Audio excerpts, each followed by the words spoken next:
One of the things I want to do tonight is enlarge this topic a little bit and try to refract through the prism of happiness our national anxiety and our national fracturing. We can go to this now and then jump around a little bit more. But in your previous life, you thought about huge economic issues, huge political issues. We all know that culture is upstream from politics, and mental health, psychiatry, personality. These things, character, are upstream from even culture. And so I'm wondering if you would talk for a little bit about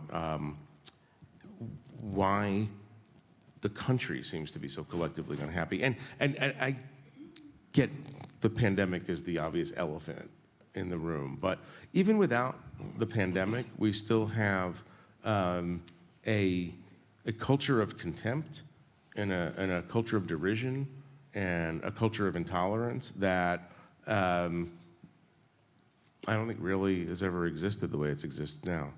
So talk about national happiness. Yeah. So it's hard to scale. It's hard to add one person's happiness to another person's happiness, obviously. So happiness is something that exists at the individual level, but we can look at it in terms of a community that's moving up or down. And if you look on almost any measure, if we look at the General Social Survey, which is the gold standard body of evidence from the University of Chicago, or Gallup, which is really well done, you find that on almost every measure that matters, the United States has been in a slow happiness decline on average since the late 1980s.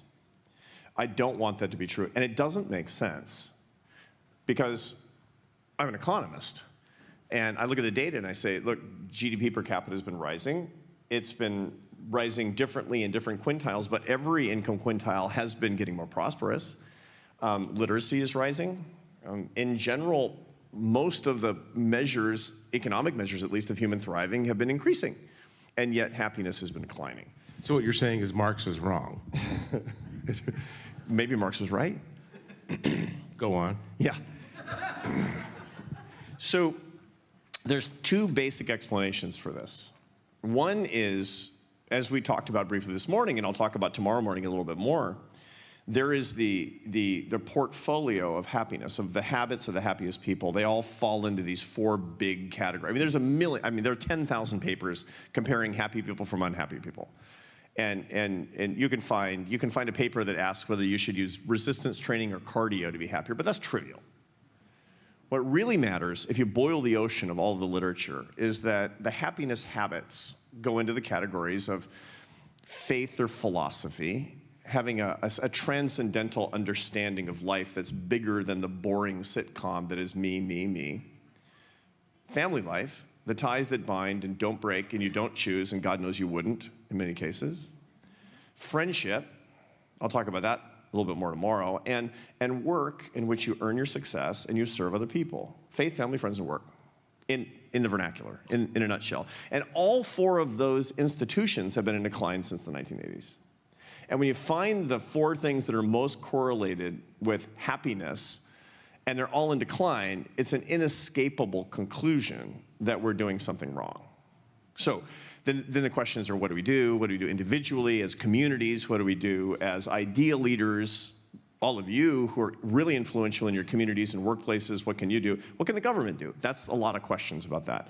But then we add this very interesting phenomenon that we've seen basically since about 2008, 2010, which is a major uptake in fear.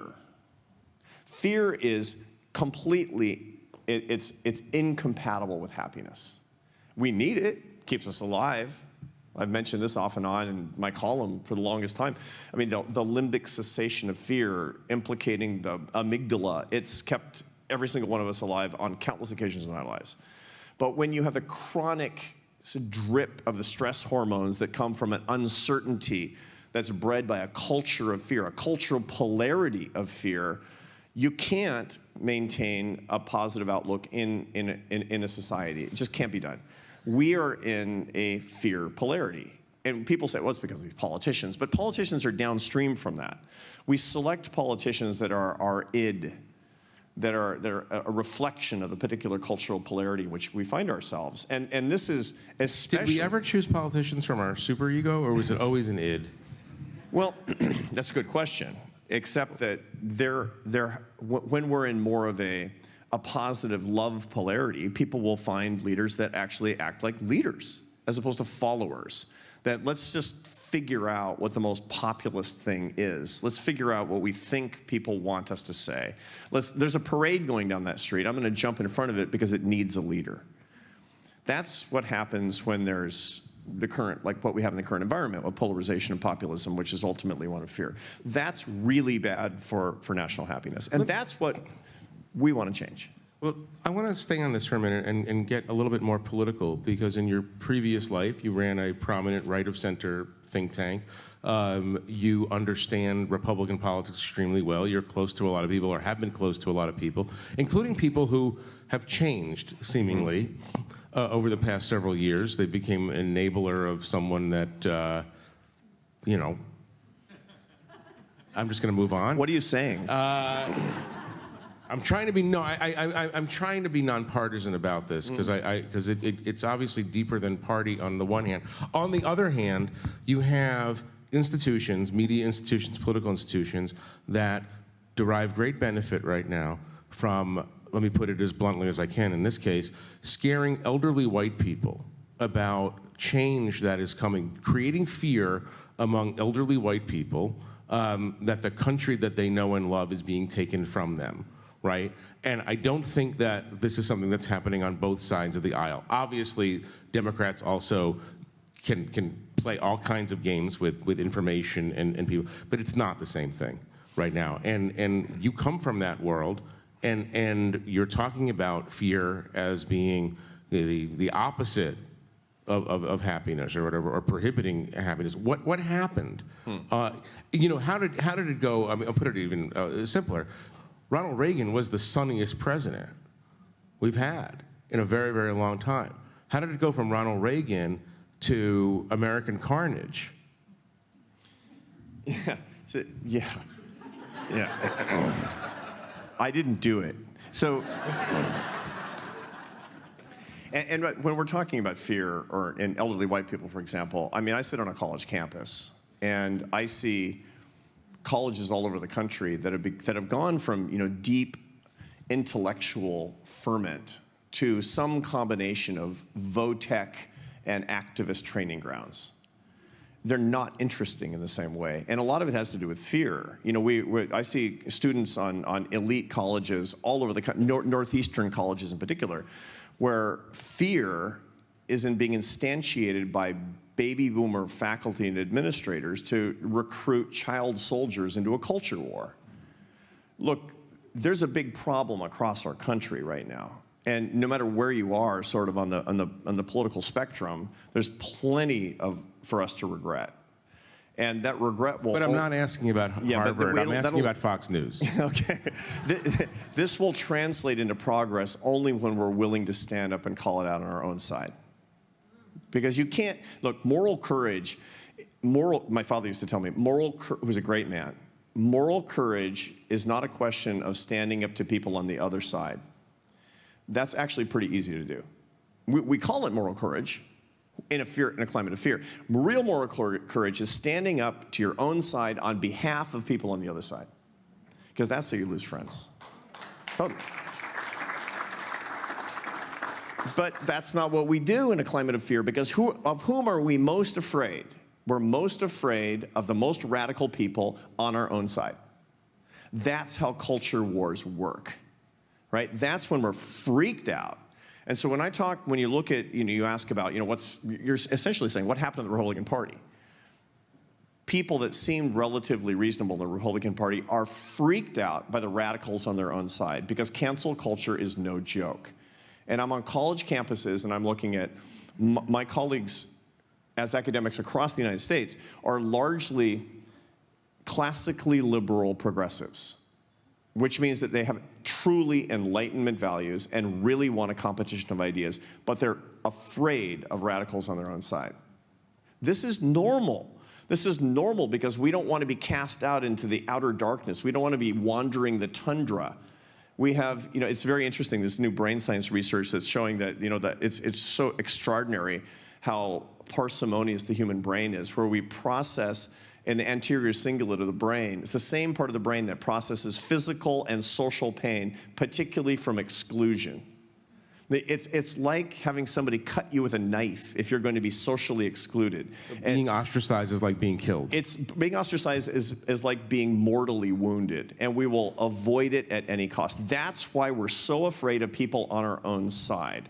That's the scariest thing. The biggest threat to any of us is people more radical than us on our own side. And that's what's happening to the Republican Party. That's what's happening to Enlightenment progressives on college campuses. That's what's happening to America.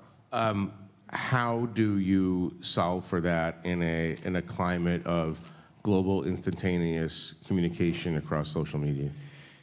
Which you can talk about this at length if you want, social media, but social media and happiness seems to be a huge subset topic that you have to address. The solution to this is for us to become missionaries for love and happiness, for us to demand love and happiness. The solution for us is to have the courage not to stand up and antagonize necessarily people on our own side, although that's a good thing to do sometimes, but not everybody's capable of that. The way to subvert the dominant paradigm of polarizing fear is for each one of us to find somebody with whom we disagree and say 3 words, I love you. If you're willing to do that, the world starts to change. And that's a hard thing to do. That's a hard thing to do too, because that's when you really antagonize people on your own side, is when you're being a little too nice to the people who are ignorant, to the people who are hostile to our shared values. But that ultimate, because look, it's true. It's interesting,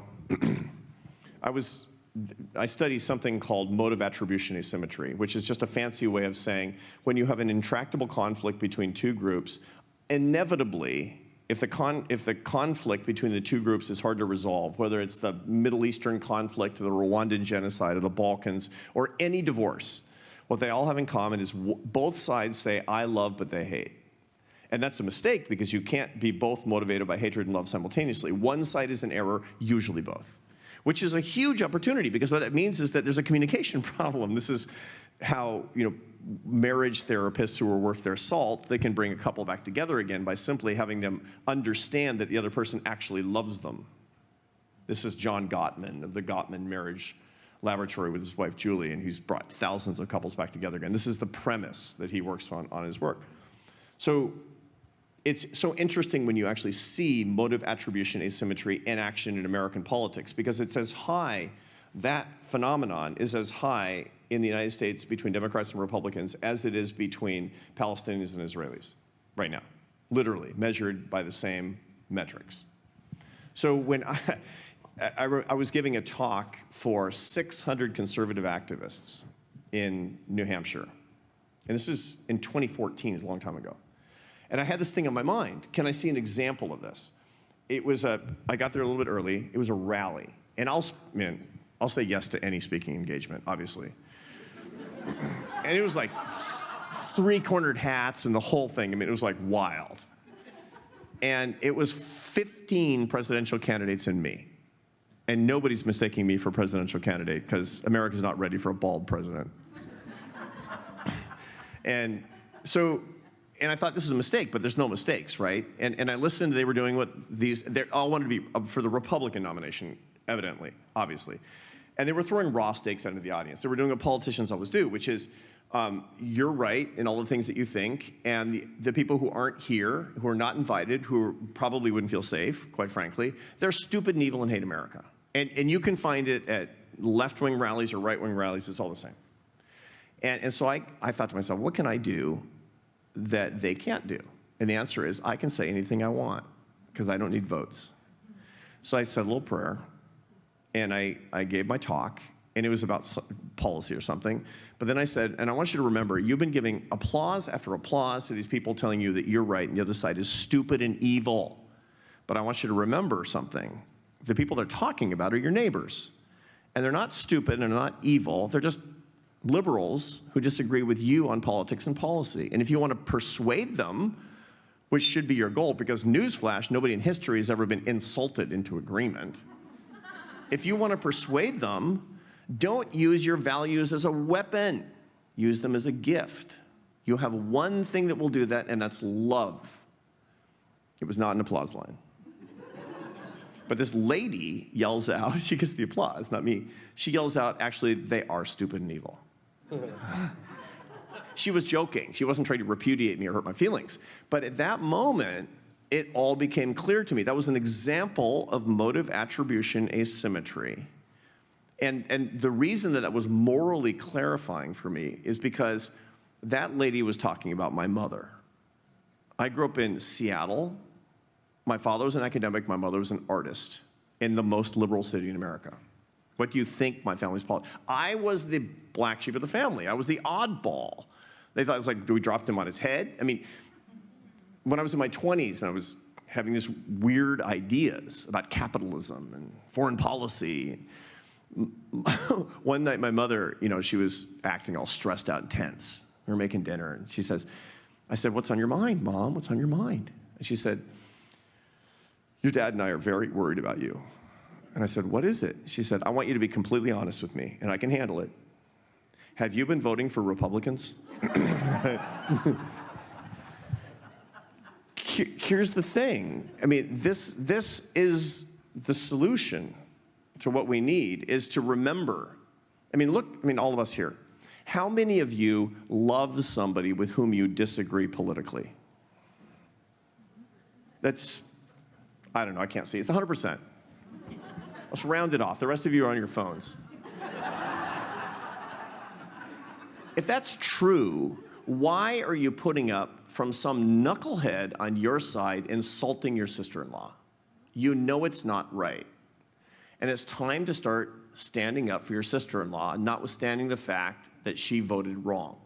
I mean, but the reason is, or one of the reasons is that social media has allowed, when 20 years ago, 8 people would attack you for saying something controversial. Now you can get 10,000 people to attack you, threaten you with death, call you all kinds of horrible things. I mean, I want you to stay on this, but expand it.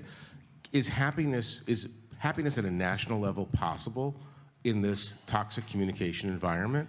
And what would you do to change it if it's not actually possible right now? I'd get like a billionaire to buy Twitter. That's a joke. Anyway, so. Too soon or not soon enough? Too soon, not soon enough? I don't know. It's like a minor chuckle. Sure. Yeah. We don't know whether or not this is possible, but I don't actually believe that we're doomed because people don't like it. Look, 93% of Americans hate how divided we become as a country. This is the good news. That's an unbelievable market opportunity for a social entrepreneur. If I see 93% of a market that's not served, I mean, that's unbelievable. The bad news is that 7% of Americans don't hate how divided we become as a country. And those 7% are very powerful. We have to remember that when you hate politically, somebody's profiting, and it's not you. It's somebody who wants votes, somebody who wants clicks, somebody who wants links, somebody who wants viewers. It's somebody who wants readers. And that's the id of the American political scene today. What we need is a virtuous populist revolution where we're fighting back against the 7% that want to make us hate. That's actually what we need. And I believe it's possible. I believe it's possible where we demand true ideological diversity, where we commit ourselves to greater love, where we repudiate the voices that say that the greatest threat, the greatest lie that we're facing in this country today is that your next door neighbor who voted for the other party is the greatest threat to America. That is insanity. That is Jim Mattis's. What did he say to you? Yeah, I asked him once when he was Secretary of Defense, what is the greatest threat facing the United States? Expecting the usual sort of answer a Secretary of Defense would give you, the Iranian nuclear program, Chinese Navy, et cetera. And he said, the fact that Americans seem to have lost affection for each other is the greatest threat to the United States. In a way, and we've talked about this, Putin is a kind of a weird, perverse gift to Americans who are reminded by Putin's behavior that there's passive aggressiveness in the world, but there's actually also just aggressiveness in the world. That things are, that not everything is like, that there are people outside this the American context who actually behave in ways that nearly all Americans find repulsive. But the lack of affection is the way you put it. Contempt would be another way of putting it, and contempt seems to be the opposite of happiness in a lot of ways. Feeling contempt obviously hurts the people who are the target, but it also hurts the person who's feeling the contempt, I suppose. Absolutely. No, there's a ton of evidence on this. Contempt is the conviction of the utter worthlessness of another person. It's a complex combination of two limbic phenomena, anger and disgust. Disgust is an ice-cold emotion that's relegated to your reaction to a pathogen, something on the bottom of your shoe, something that smells offensive. And when you treat somebody with disgust, you have a permanent enemy because you've said, I hate you and you're worthless. Even if you're not registering those particular emotions, when you display those emotions through eye-rolling, derision, sarcasm, dismissal, which is the mode in which we communicate with each other politically in the United States, what you do is you ruin the relation, thus destroying the possibility of communion and happiness for both parties.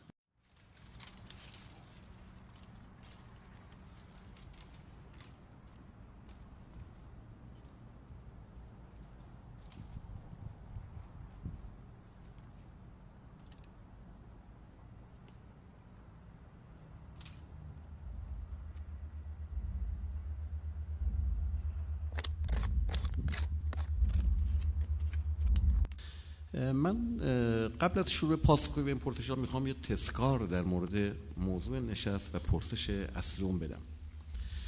و اونی که ما خواهانیم از نسبت میان رویداد انقلاب و تحقق آرمان‌ها سخن بگیم یا از نسبت جمهوری اسلامی و تحقق آرمان‌ها. به بیان دیگه من فکر میکنم میان گفتمان انقلاب و نظام جمهوری اسلامی رابطه وحدت و این همانی وجود نداره. نمیخوام بگم میان انقلاب مردم ایران و نظام جمهوری اسلامی هیچ نسبتی وجود نداره، اما به هر حال سخنم اینه که گفتمان انقلاب و گفتمان جمهوری اسلامی یکی نیست، یعنی یک رابطه عموم و خصوص منبچه. پاره ای از مؤلفه ها و آرمان ها و ویژگی های گفتمان انقلاب در جمهوری اسلامی هست. در جمهوری اسلامی مؤلفه هایی هست که در گفتمان انقلاب نبوده. نیروهایی از انقلاب امروز در جمهوری اسلامی حضور دارند و نیروهای بسیاری وجود دارند که از انقلاب از صحنه نظام جمهوری اسلامی حذف شدن. برای اینکه این رو میخوام بگم چند تا دلیل میخوام ذکر بکنم. دلیل اول این که گفتمان جمهوری اسلامی و نظام حاصل از اون یک برساخت پسا انقلابه. یعنی در دهه 40 و 50 هیچ یک از انقلابیون به مقوله‌ای به نام جمهوری اسلامی نمی اندیشیدن. شاید یک گروه بسیار بسیار اندکی مثل نواب صفوی و طیف‌های به اصطلاح پیرامونیش. و در این مدت هم آقای خمینی یک جزوه بسیار کوچک و نحیف بر اساس یکی دو روایت در حوزه ولایت فقیه نوشته بودند که چندان مبانی تئوریک به هیچ وجه مشخص نبود که آیا ولی فقیه این در واقع صرفاً در مورد ولایت به اصطلاح افراد محجور و افراد صغیر این رابطه وکالتی است، این رابطه نمایندگی است. یا گفتمان انقلاب یک جنبش بود و جمهوری اسلامی همونجور که آقای دکتر شجاعی زند هم گفتن یک ساختار و نظام سیاسی. و دلیل سوم هم که گفتمان انقلاب در برگیرنده طیف وسیعی از نیروهای ملی، چپ، مذهبی، سنتی و نوگرا بود که همه به واسطه جمهوری اسلامی قلع و قمع شدن، حذف شدن. در واقع تمام ریاست‌های جمهوری کشور به یک معنا خائن از آب در اومدن، به نام خیانت حذف شدن، از بنی صدر گرفته تا روحانی. من فکر می‌کنم چند وقت دیگه هم اسم آقای رئیسی به عنوان یکی از خائنین در بیاد. یعنی در واقع این روند آدمی مثل رفسنجانی، آدمی مثل خاتمی، آدمی مثل موسوی بیان که من بحث سیاسی بکنم، بیان که بحث سیاسی بکنم. اصلا نمیخوام از اینها دفاع بکنم یا خودم هم با همشون مواضع انتقادی رادیکال دارم، اما به هر حال در جمهوری اسلامی نوعی انحصار طلبی و انحصارگرایی وجود داشت و بسیاری از شاید یک از ریشه های بحران در شرایط کنونی هم این بود که خیلی از نیروها در واقع حذف شدن. الان من گاهی وقتا میترسم بیادبی بشه اسم ببرم کسانی که 40 سال بر سفره انقلاب نشستن و خوردن الان چرا خفه خون گرفتن؟ کجان اینها که تئوریسین ها بودن، اینها که در واقع خودشون رو کتاب‌های درسی نوشتن، کتابی که در شورای عالی انقلاب فرنگی بودن، کسانی که در ستادهای مختلف بودن و هر جا میخوان دعوت کنن یا آقای شجاعی زنده یا عبدالکریمی، انگار گفتمان هیچ کس دیگه ای نداره.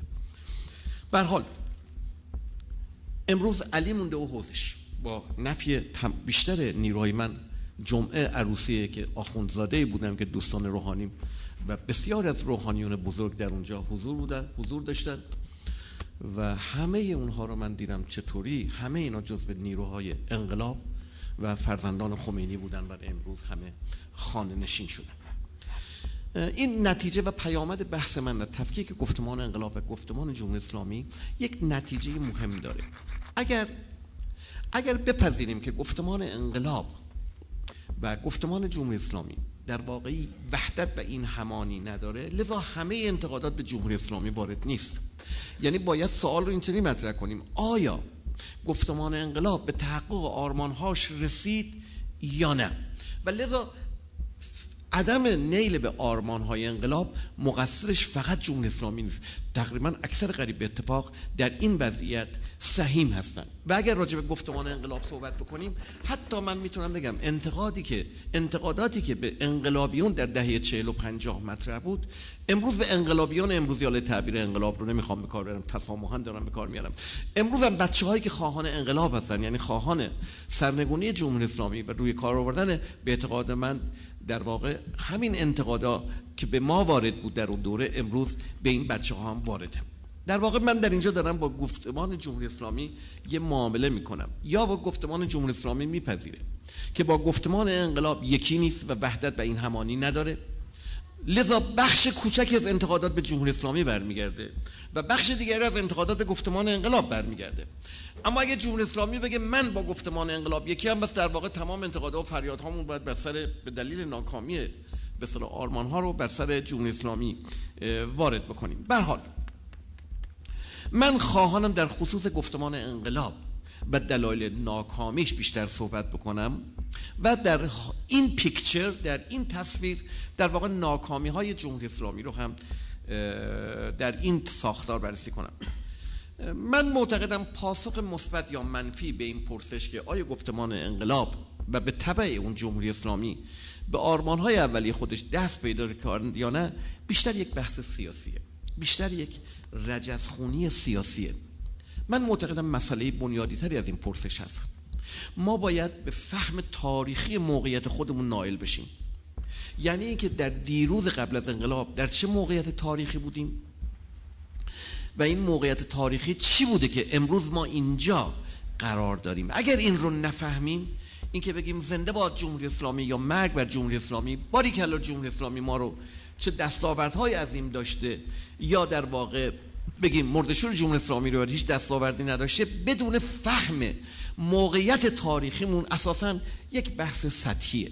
من امیدوارم بتونم تصویری از موقعیت تاریخیمون در واقع به اصطلاح داشته باشم. به هر حال من هم میپذیرم که سعی میکنم در عرایضم اشاره کنم گفتمان انقلاب و به تبع اون جمهوری اسلامی دستاوردهای بزرگی داشته، اما در واقع در بسیار از آرمانها هم ما شکست خوردیم و تحقق پیدا نکرده و جمهوری اسلامی و گفتمان انقلاب کارنامه درخشانی نداره. یا حداقل اگر من بخوام دیالوگ رو با برادرم و همه بر بچه‌های گفتمان انقلاب ادامه بدم، لااقل میتونیم بگیم که بخش وسیع از مردم نمره خوبی به کارنامه جمهوری اسلامی در مورد تحقق آرمان نمیدن. صرف نظر اینکه حقیقت در عالم ثبوت چیه، در عالم اثبات، در ذهنیت مردم، باز هم مردم، نمیخوام جامعه رو یک دست کنم، در بخش حالا زیاد و کمش هم بگم باز مقالطه آماری میشه و بحث آماری میشه. به هر حال بخشی از مردم ما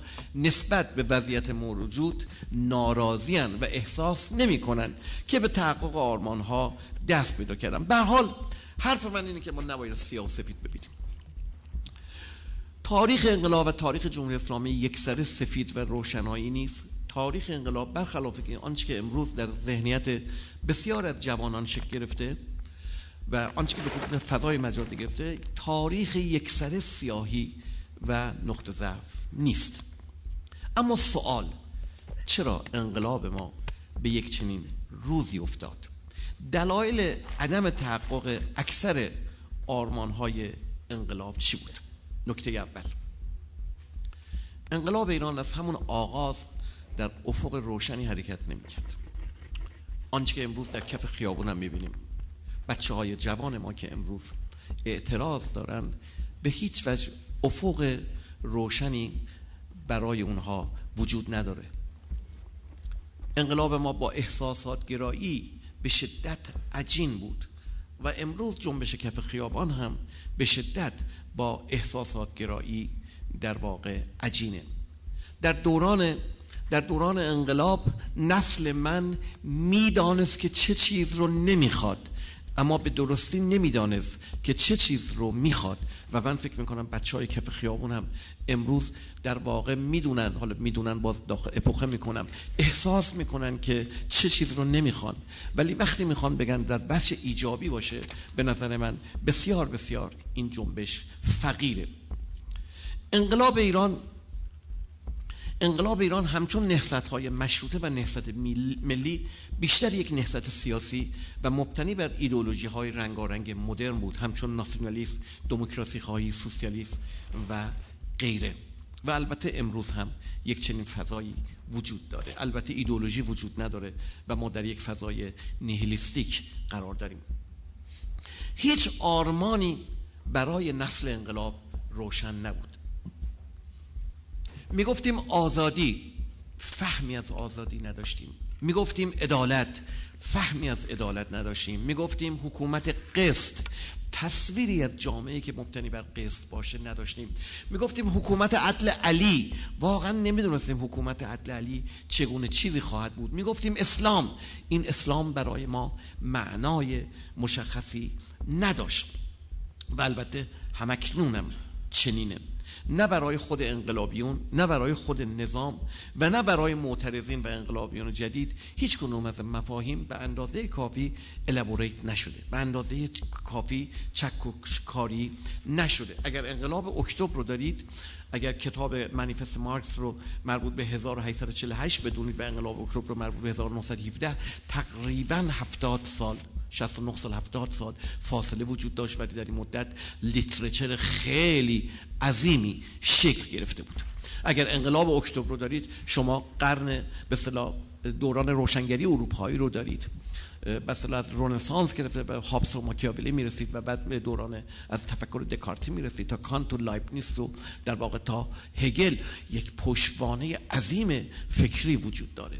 در مورد انقلاب ما به هیچ وجه چنین چیزی نبود. این همه بودجه که خرج میشه، این همه به اصطلاح نهادهای فرهنگی وجود داره، به این دلیل که ما اول مناره رو دزدیدیم، حالا به فکر چالش هستیم. یعنی اول عمل کردیم، حالا به دنبال خلق تئوریش هستیم. آنچه که سپاسگزارم آنچه در آگاهی ما در دوران انقلاب کاملا روشن بود، آنچه که در ذهنیت نخبگان ما به اجماع رسیده بود و به تبع اجماع نخبگانی جامعه به یک اجماع رسید، خلاص شدن از رژیم پهلوی بود. ما میگفتیم شاه بره هر سگی بیاد بهتر از اینه، شاه بره هر خری بیاد بهتر از اینه. یعنی یک تصور خشم و کینه بود. دلیلش هم این بود که 2 انقلاب توسط حکومت پهلوی سرکوب شده بود. دستاوردهای بزرگ انقلاب مشروطه به واسطه کودتای در واقع رضاخانی سرکوب شد. رضا شاه در واقع تمام دستاوردهای نهضت مشروطه ما را از بین برد و ما خشمی، جامعه ایران خشمی نسبت به رضا شاه داشت و در واقع نهضت ملی ما به واسطه کودتای آمریکایی محمد رضا شاه در واقع از بین رفت. لذا جامعه یک خشم و کینه داشت و البته فعالیت‌های ساواک اینا را هم در واقع یک نوع کینه و بغض رو ایجاد کرده بود. در یک چنین شرایطی انقلابیون ما در طوفانی از خلجان احساسات و خشم و کینه ضد پهلوی و ضد غرب و ضد انگلیسی و ضد آمریکایی بودند، چون مشروطه ما رو انگلیس‌ها به کمک رضا شاه سرکوب کردن و نهضت ملی ما رو آمریکایی‌ها به کمک محمد رضا شاه در واقع سرکوب کردن. ما در یک چنین طوفانی از خشم و کینه نظام پهلوی قرار گرفته بودیم، اما هیچ نظام تعریف شده‌ای در پیش رویمون وجود نداشت و البته امروز هم چنینه بچه‌ها. هیچ نظام به اصطلاح تعریف شده‌ای برای بچه‌هایی که در کف خیابون هاست وجود نداره. ما ایرانی‌ها آرمان‌های بسیاری داشتیم، اما آرمان‌ها کاملاً امور درونی و داخلی هستند. ما ایرانی‌ها آزادی می‌خواستیم، امروز هم ما ایرانی‌ها آزادی می‌خوایم. ما ایرانی‌ها یک حکومت دموکراتیک می‌خواستیم، امروز هم بچه‌های ما یک حکومت دموکراتیک می‌خوان.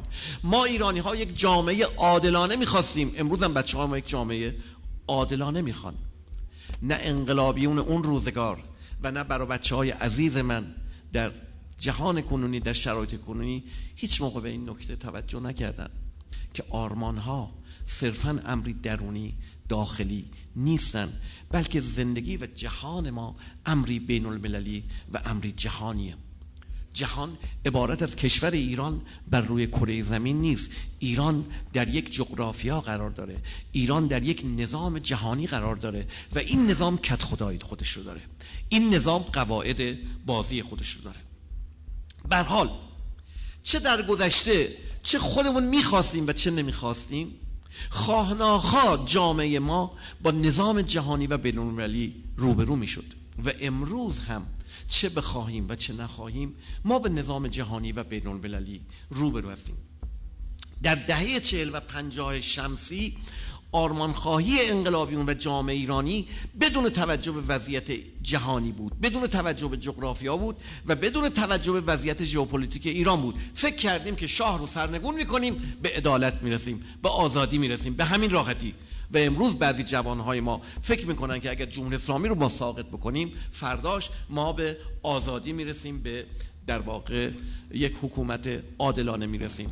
در واقع همون اتفاقاتی که در سوریه افتاد، در عراق افتاد، در لیبی افتاد که امروز همه میگن محمد قذافی روحت شاد، صدام کجایی؟ در واقع اون زمانها شاید از این شرایط علیرغم همه انتقادایی که وجود داشت، در واقع امروز من با بچهای دوستان عراقی دارم در دمای 50 درجه تابستان همه زیرساخت‌ها زده شده. در بصره، بغداد برق وجود نداره، کولر وجود نداره، آب لوله کشی وجود نداره. لذا همکنون ما خیلی چیزا داریم که برای دست دادن داریم. جوانهایی که وضعیت رو خیلی سیاه می‌بینن و من هم با نگاه انتقادی اونا همسو هستم، به هیچ وجه نمیخوام سرکوب بکنم و نمیخوام از قدرت سیاسی ایران دفاع کنم. کارم نه دفاع از قدرت سیاسی است، نه حمله به قدرت سیاسی. من میخوام موقعیت خودمون رو برای بچه‌هامون سعی میکنم آشکار بکنم. خب به حال من فکر میکنم که انقلابیون ما فهمی از این مسئله نداشتن که آرمانها مستقل از واقعیت‌های جهانی نیست. یه چیزی داخل پرانتز به نفع گفتمان انقلاب جمهوری اسلامی بگم.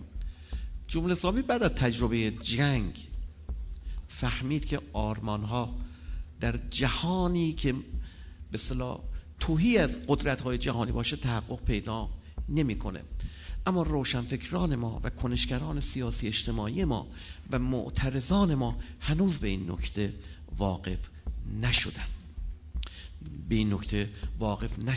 چنین نیست که ما در کشور خودمون مستقل از روابط سلطه، مستقل از روابط جهانی، مستقل از آنچه که به عنوان یک جامعه خاورمیانه‌ای برای ما تعریف کردن، ما بتوانیم خودمون درون خونه خودمون تعیین تکلیف کنیم.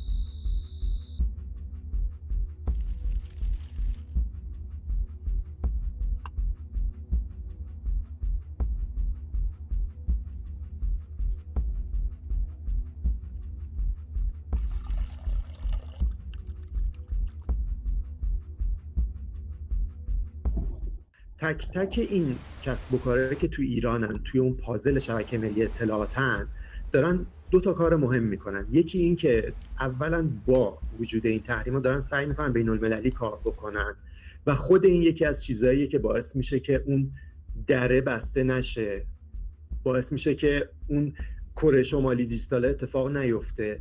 2 اینکه دارن کانکتیویتی رو تو ایران میبرن بالا، وصل بودن رو تو ایران دارن میبرن بالا، پنتریشن، نفوذ در واقع اینترنت و گوشی هوشمند و نفوذ در واقع اکوسیستم دیجیتال تو زندگی مردم میبرن بالا، اون مطالبه میره بالا و این 2 تا کار، یعنی تک تک این کسب و کاری که توی شبکه ملی اطلاعات به زعم حاکمیت هستن دارن همین کارو میکنن که نشود به اونجا برسیم. ما توی فضای پارادوکسیکال داریم کار میکنیم، توی فضای پارادوکسیکال داریم رشد میکنیم.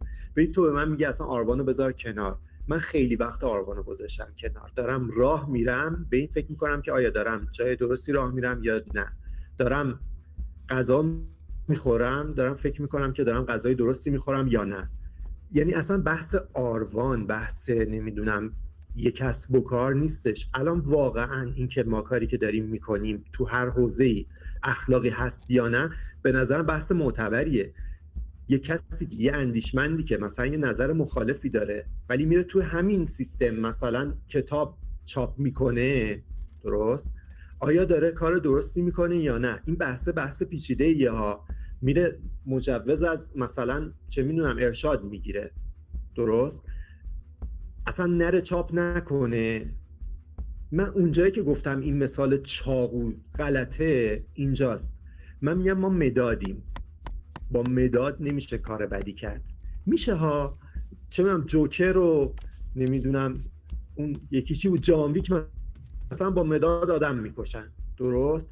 ولی مدادم نباشه با یه چیز دیگه آدم میکشن. ولی مداد به خودی خودش بد نیست، مداد واسه آموزشه، مداد واسه یادگیریه. من دارم یه کاری میکنم که توی و من به تنهایی نه، تمام کسب و کارهای دیجیتالی که توی ایران هستن دارن یه کاری میکنن که توی روستای دور افتاده سیستان بلوچستان هم مردم اینترنت بخوان، بفهمن چیه، گوشی هوشمند داشته باشن. من رفتم توی روستاهای زابل و دیدم که همشون گوشی هوشمند دارن. مارکت پنتریشن گوشی هوشمند چرا انقدر زیاد شده تو ایران؟ به خاطر حضور همیناست، به خاطر حضور همین قطعه های پازله. پس نمیتونیم به این راحتی بگیم اینا بدن، به این راحتی بگیم که اینا کار خوبی نمیکنن. ببین من الان برداشتم طرح مسئولیت اجتماعی، برداشتم دارم به بچه‌های مناطق محروم برنامه نویسی یاد میدم. چرا دارم این کارو میکنم؟ برای چی مثلا رفتم طرح مسئولیت اجتماعیمون گذاشتم؟ برای اینکه اینا هم بیان مطالبه گر بشن تو این سیستم، برای اینکه اون بره برنامه‌نویسی یاد بگیره، خودش به مثلا 4 تا بچه محلشون هم برنامه‌نویسی یاد بده. و اینا کارهاییه که تو اگر همه چی رو نفی بکنی، اگر بگی که هیچ کاری نباید کرد، اگر بگی که کلا تو یه قطعه‌ای از پازلی هستی که در نهایت منجر به اون داستان میشه، اصلا شکلگیری پازل رو راحت تر کردی، جلو اون اتفاقی قبلا افتاده رو شونه خالی کردی. نمیدونم منظورمو میتونم برسونم یا نه. پارادوکس اینجاست، کاری بکنم یا نکنم.